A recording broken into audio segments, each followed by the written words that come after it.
அல்லாஹ்வைப் பற்றி ஒருபோதும் நம்பிக்கை இழக்காதீர்கள், அவனது கருணை அளவற்றது. ஒவ்வொரு செயலையும் பிஸ்மில்லா என்று தொடங்குங்கள். தொழுகை ஒரு விசுவாசியின் அடையாளம். உண்மையை பேசுவதே சிறந்த பழக்கம். புன்னகைப்பதும் ஒரு தர்மமே. பெற்றோருக்குச் சேவை செய்வதே சொர்க்கத்திற்கான பாதை. பொறுமையுடன் இருப்பவர்களுடன் அல்லாஹ் இருக்கிறான். மக்களை மன்னிப்பது ஒரு நல்ல மனிதனின் அடையாளம். ஒவ்வொரு நற்செயலுக்கும் அல்லாஹ் நிச்சயமாக பிரதிபலன் அளிப்பான். அல்லாஹ்வை நினைப்பது இதயத்திற்கு அமைதியே தருகிறது. அல்லாஹ் எப்போதும் நீதியுடன் செயல்படுகிறான்.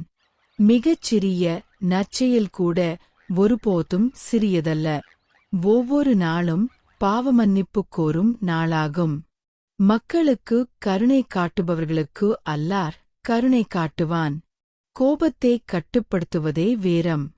குர்ஆன் இதயத்திற்கான வழிகாட்டுதலும் கருணையும் ஆகும். அல்லாஹ் வழங்கிய அருட்கொடைகளுக்கு நன்றி செலுத்துங்கள். தொழுகை ஒரு விசுவாசியின் வலிமையான ஆயுதம். யாரையும் காயப்படுத்தாமல் இருப்பதும் ஒரு சிறந்த கருணைச் செயலாகும். ஒவ்வொரு சிரமத்துடனும் அல்லாஹ் எளிமையையும் அளிக்கிறான்.